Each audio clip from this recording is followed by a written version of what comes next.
Antes del 11 de julio de 2021, Cuba tenía un entorno de 140 presos políticos. Eran usualmente periodistas, intelectuales y activistas.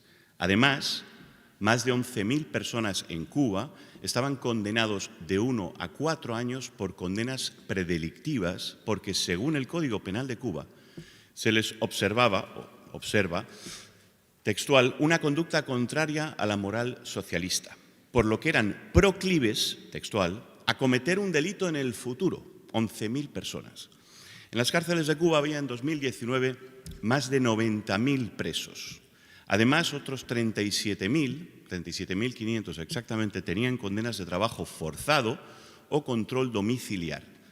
Es el hacinamiento de presos más grande per cápita del mundo, el más grande. La situación parecía no poder ser peor, pero lo fue a partir del 11 de julio, cuando en las calles de más de 50 ciudades de Cuba, decenas de miles de ciudadanos alzaron su voz con lemas pacíficos como patria y vida o libertad. El presidente de Cuba salió a la televisión y les dijo a los ciudadanos que salieran a la calle al combate para enfrentar a los contrarrevolucionarios. Hermano contra hermano. Sin embargo, los verdaderos revolucionarios, eran los que estaban en las calles pidiendo libertad. ¿Creen que al llamado de Díaz-Canel el pueblo salió a luchar contra sus iguales? No, pues todo era una coreografía preparada. Las fuerzas especiales, el ejército, se vistieron de civiles, fueron montados en autobuses, se les suministraron bates de béisbol, barras de metal y armas y entraron a golpes e incluso disparos contra los manifestantes. Al mismo tiempo, el régimen aprovechó para ir a los hogares de todos los activistas de derechos humanos y hacer una razzia por todo el país en los días sucesivos. Entre 5.000 y 8.000 personas fueron detenidas en unos días y fueron procesadas penalmente en torno a 2.000 de ellas, incluyendo a 150 mujeres y más de 50 niños y niñas, incluso menores de 16 años. Cuba es el tercer país del mundo por número de acciones urgentes de desaparición forzada de Naciones Unidas, el tercero desde que se tienen datos en 2012. En 2021 superó a México y a Irak y fue el primero del mundo. Esto se puede leer en el informe anual del Comité contra la Desaparición Forzada de las Naciones Unidas. En este momento hay 1.066 personas con condenas o limitación de libertad impuestas violando toda legalidad. 120 mujeres, 34 niños y niñas, 17 de ellos acusados, 17 de los niños acusados y condenados por sedición. Y en su último informe, el Comité de los Derechos del Niño de Naciones Unidas ha publicado que 410 menores sufren prisión en Cuba, de los cuales 260 tienen 16 o 17 años, pero 150 tienen 15 años de edad o menos. Y no existen los centros de reeducación en Cuba. Es demasiado pedir. Son cárceles de menores, con celdas y regímenes similares a las de los adultos. 204 presos del 11 de julio han sido sentenciados por sedición, con penas medias de 10 años. Hemos verificado 950 prisioneros políticos ya sentenciados entre los 1.066. Las penas son superiores en la mayoría de los casos a los 5 años de prisión por pedir libertad. Algunas de las penas impuestas fueron de hasta 30 años. El 11 de julio salieron a la calle ciudadanos, sus hijos, matrimonios, familias enteras. Y familias enteras están ahora en prisión. Si antes la prisión política en Cuba tenía un carácter relacionado con el activismo o la disidencia y la detención por peligrosidad predelictiva era ejecutada contra miles de jóvenes desafectos con la revolución, ahora las prisiones de Cuba tienen a personas que no eran ni son activistas ni disidentes. Familias sencillas que salieron a la calle a expresarse ilusionados con poder hacerlo. Muchas eran familias tradicionalmente incluso revolucionarias.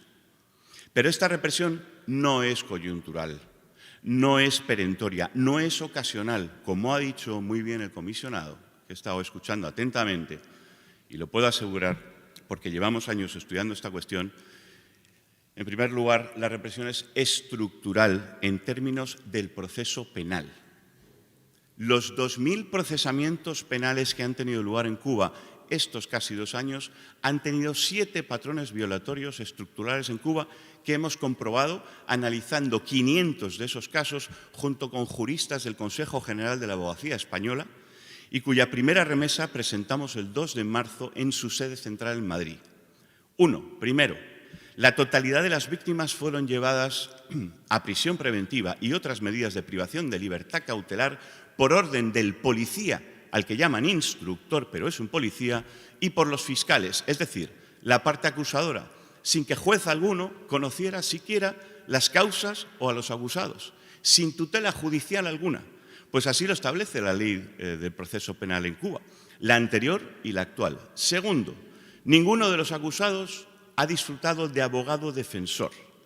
En ningún momento del procedimiento, en ninguno, simplemente porque en Cuba no existe la figura de abogado defensor, que para serlo tiene que ser independiente. Son todos abogados del Estado que dependen y trabajan para el Ministerio de Justicia, como ha ratificado Naciones Unidas en numerosos dictámenes. Tercero, los tribunales que juzgaron a los manifestantes de Cuba dependen enteramente del Poder Ejecutivo y del Partido Comunista, por definición, y no tienen independencia alguna. Recordemos las célebres palabras del presidente de Cuba, Díaz-Canel: en Cuba no hay división de poderes, sino unidad de poderes. Cuarto, en los juicios, los peritos y los testigos, todos, curiosamente, cuando son delitos de desórdenes públicos, todos eran funcionarios del Estado. Las defensas no pudieron siquiera presentar pruebas periciales porque los peritos en Cuba, todos, por definición, pertenecen y sirven al Gobierno, al Ministerio del Interior. Quinto, los delitos usados en las acusaciones han sido ya condenados y desacreditados por Naciones Unidas, la CIDH, por su indeterminación y su arbitrariedad en numerosos dictámenes públicos: desórdenes públicos, desacato, atentado, sedición, resistencia, peligrosidad social, desobediencia, instigación a delinquir en relación con los anteriores, propagación de epidemia. Todos ellos delitos ilegítimamente definidos y tenebrosamente administrados. Sexto, muchos de los juicios se llevaron a cabo de forma exprés, oral, sin acta de sentencia, sin abogados y en cuestión de horas. Son los juicios sumarios y por atestado directo. El policía llama al juez por teléfono y con su propio testimonio en 96 horas el reo es juzgado sin abogado y sin que el procedimiento le permita siquiera presentar pruebas, testimonios o siquiera conocer los delitos que se le imputan cuando entra a la sala, salvo cuando entra a la sala de la vista oral. Y séptimo, más de 100 reos civiles actualmente de los analizados fueron juzgados por tribunales militares, algo condenado por ilegal en el consenso internacional. Ni sirvió para los Videla y los Pinochet y no puede servir tampoco para los Castro. En segundo lugar, la represión es estructural en términos legislativos. En 2019 fue promulgada la nueva Constitución de Cuba. A pesar de que 4 periodistas indocumentados escribieron sobre el reconocimiento de ciertos derechos, todo ello es falso. Otra vez, como con la Ley de Migración de 2012, el régimen volvió a engañar a los acomodados demócratas. El artículo 45 de esa misma Constitución supedita los derechos de forma explícita a la legislación vigente. Esto es inaudito. La Constitución, para serlo, debe ser la ley fundamental de la que emanan todo el resto de leyes. En Cuba no. Lo que la Constitución promulga está supeditado a la legislación vigente y a la nueva que pueda venir, sin tener ninguna relación con lo que dice la Constitución. Pero además, ¿alguien ha leído los artículos que definen los supuestos derechos a partir del artículo 46? ¿No se han dado cuenta de que cada artículo que otorga un derecho en la primera parte de la frase, en la continuación indica la limitación, salvo lo que la ley dictamine, salvo por orden expresa de la autoridad competente, esto para la privacidad de las comunicaciones, salvo por orden expresa de la autoridad competente? Toma castaña en la Constitución. Sin más limitaciones que las establecidas por la ley, se ejerce de conformidad con la ley y con los fines de la sociedad. A saber cuáles son los fines de la sociedad. Bajo el acatamiento, también dice otro, de las preceptivas establecidas en la ley. Y la tapa del pomo la pone en la Ley de Amparo o Defensa de los Derechos Constitucionales, la nueva Ley 153 de 15 de mayo del 2022, que excluye del amparo, ojo, lo que excluye la Ley de Amparo, las reclamaciones por inconformidad con decisiones judiciales, ya hemos quitado el 50%, la declaración de inconstitucionalidad de las leyes y normas. Es decir, no se puede luchar para demostrar constitucionalidad en una norma jurídica en Cuba, porque la Ley de Amparo no lo permite. Y las reclamaciones relativas, esto ya es lo de siempre, a la defensa, a la seguridad nacional, las medidas adoptadas en situaciones excepcionales, de desastre. Es decir, no hay ley de amparo. ¿Qué derechos constitucionales ampara? Ninguno. Movilidad. Las personas tienen libertad, dice el artículo, tienen libertad de entrar, permanecer, transitar y salir del territorio nacional, cambiar de domicilio o residencia, todo eso muy bonito, y dice, sin más limitaciones que las establecidas por la ley. Bien, ahora leamos los artículos 282 al 284 del Código Penal, que criminalizan con prisión de 8 años la salida o la entrada al territorio cuando no tienes ni proceso penal pendiente ni estás incurso en una actividad militar de ningún tipo. O el Decreto Ley 306, que se llama, atención cómo se llama, sobre el tratamiento hacia los empleados, profesionales y atletas que requieren autorización para viajar al exterior. Atletas, artistas, empleados que requieren autorización para salir de su país. Impresionante. ¿Qué derechos otorga la Constitución? Ninguno. Tenemos también el Decreto 217 de 1997 que criminaliza fijar la residencia en La Habana, o la Ley de Migración que impide la entrada a Cuba de los cubanos llamados indeseables, o prohíbe la salida de todos los profesionales. Así, sistemáticamente, artículo 24.1. Sin más limitaciones que las establecidas en la ley, continúen con la libertad de expresión, reunión, asociación, intimidad, etc. Continúen. La Constitución de Cuba no otorga derecho ninguno al cubano, ninguno. Y la primera conclusión es que la legislación ordinaria en Cuba es, por definición, supraconstitucional y tiene más validez que la Constitución para todo, para todo. La Constitución de Cuba, por tanto, no es una carta magna. Vamos a hablar claro, no es una carta magna, pero aún queda otro ente supraconstitucional más grave aún. El artículo 5 de la mal llamada Constitución menciona por primera y única vez en la Constitución al Partido Comunista, que dice que es la fuerza política dirigente superior de la sociedad y del Estado. No vuelve a nombrarlo, directamente lo ha puesto como Dios. Increíble. Entonces, no estamos. Lo único que falta es blindar la Constitución y eliminar la soberanía del pueblo sobre esta, pero esto ya lo hace el artículo 4 y el 229, porque dice que el sistema de la Constitución es irrevocable. ¿Cómo puedes decirle a un pueblo que su sistema es irrevocable? Por ley. Y en ningún caso, dice el artículo 229, resultan reformables los pronunciamientos sobre la irrevocabilidad del sistema establecido en el artículo 4. Solo le ha faltado decir, salvo que lo diga la familia Castro.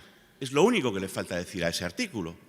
Cuba no tiene Constitución y si esto no lo dicen los organismos internacionales serios, seguiremos jugando sobre un tablero marcado. Repito, técnica, científicamente, jurídicamente, Cuba no tiene una Constitución, no tiene los mínimos requisitos para serlo. Mi conclusión, cuidado, es la misma que la del jurista, muy eminente jurista, Dieter Grimm, que sentenció esto mismo en el Manual de Derecho Constitucional Comparado de Oxford hace unos años. Que estas constituciones, como la de Cuba, dice Dieter Grimm, no son constituciones, son antitipos. Es decir, Cuba tiene un panfleto publicitario jurídicamente inútil, salvo eso sí, para blindar al partido único en el poder y para hacernos perder el tiempo a todos sobre este sistema totalitario. La represión es estructural y a la estructura debemos ir, no a los detalles. Miren, ahora hay quien dice que Cuba eliminó del Código Penal la peligrosidad social predelictiva. Esa aberración copiada de la que les hablaba, copiada del párrafo 42 del Código Penal del Tercer Reich de 1937 de Hitler, nada menos, que denominaba a los infractores como Volksländler o antisociales. Sí, la eliminó, de verdad que la eliminó. Y salieron libres entonces los 11.000 condenados por peligrosidad social predelictiva que estaban condenados apenas el 1 de diciembre de 2022. ¿Salieron de prisión? ¿Han salido libres? No. Todos siguen condenados. Entonces, ¿sigue siendo delito la peligrosidad social proyectiva? Pues sí. Es obvio, si no tendrían que salir de prisión miles y miles de personas y siguen pudriéndose en prisión. Y por si tienen dudas de la pantomima, miren el nuevo artículo del Código Penal 434.1, totalmente nuevo, en unión con el totalmente nuevo 189.3. Permite exactamente lo mismo a quien de forma reiterada realice acciones que le hagan proclive a delinquir o a quebrantar el orden social y constitucional, como consecuencia de la inobservancia de las advertencias adoptadas por el órgano o entidad encargada de la prevención social. Ya tenemos ahí a la predilectiva. Otra vez están tratando de engañar al mundo, diciéndole que han quitado la predilectiva, pero siguen los 11.000 en prisión y además establecen nuevas normas para criminalizarlo de otra manera. Ahora tenemos que ir persiguiéndoles a ellos. No, Cuba no tiene una constitución. Cuba dice tener una constitución, pero ningún jurista legitimará tras un estudio serio la constitución de Cuba, ni uno solo. Cuba dice tener derechos, pero todos son negados legislativamente y, por supuesto, consecuentemente violados. Cuba dice tener sociedad civil, pero la Ley 54 de asociaciones prohíbe e impide explícitamente que exista cualquier asociación que no dependa del Estado. Artículo 8 con artículo 13. Imposible constituir una asociación independiente en Cuba. El Comité de los Derechos del Niño, en otro ámbito, en mayo de 2022, ratificó que miles de hijos, son apartados de sus madres y sus padres de por vida para castigar a los padres profesionales, médicos, marinos, ingenieros, arquitectos, artistas, como Paquito de Rivera, Arturo Sandoval, etcétera, artistas también, que dejan el trabajo en el exterior o, si terminado este, no vuelven a Cuba de inmediato. Solo por eso. Sí, porque el Código Penal de Cuba, artículo 176, castiga con 8 años de cárcel a quien deje el trabajo como profesional en el extranjero. Y la Ley de Migración, artículo 24.1, no deja entrar nunca más a los civiles que llama desertores e indeseables. En ese mismo ámbito, la familia, ahora el régimen juega con el nuevo Código de Familia para robar la patria potestad a las madres y padres del 11J y a cualquier disidente. El mismo Código de Familia que, sin analizar con cautela, ciertos periodistas indocumentados y acomodados del mundo libre se lanzaron a elogiar solo porque reconocían la unión de parejas del mismo sexo, que es fantástico. Pero claro, el Código de Familia actual es capaz de eliminar por conductas observadas, viciosas, corruptoras o delictivas. Cuidado, nada de sentencia judicial, observado. ¿Y quién lo observa? El régimen. Es capaz de eliminar la custodia de los hijos y la patria potestad a unos padres, que es lo más sagrado de la familia. Qué fáciles de engañar somos a veces, qué perezosos y qué precipitados para analizar las cosas. Entrando en otro terreno, todos los presos políticos son torturados, pero si son torturados todos los presos políticos, cosa que hemos demostrado ante el Comité contra la Tortura, Javier, las familias no lo son menos. Javier, si ir redondeando. Y bueno, por llegar al final, la libertad religiosa, hay tantos ámbitos en los que Cuba nos tiene acostumbrados a vivir en represión que es impresionante. Si no podía ser todo más evidente respecto al abominable monstruo de sistema que impera en Cuba, el presidente Díaz-Canel viaja hace 5 meses a visitar a Putin en Moscú y le felicita públicamente por las anexiones del Donbass en Ucrania y le da su apoyo incondicional a Rusia en la guerra. Miren, es tan obvio, en la crisis de los misiles, Fidel Castro le exigió a Khrushchev que lanzara los misiles contra Estados Unidos, que acabara con el enemigo. Si unimos todo lo que hemos relatado, ¿cómo hay quien no se da cuenta de a qué tipo de monstruo de sistema tenemos en esa isla? Y suerte que ese sátrapa nació en una isla. Si nace en Alemania, hoy no estamos aquí reunidos. Por fortuna estamos reunidos, podemos analizarlo todo y estamos a tiempo de cambiar las cosas. Ayudemos a cambiar las cosas, cambiemos las cosas de una vez y para siempre, patria y vida. Gracias.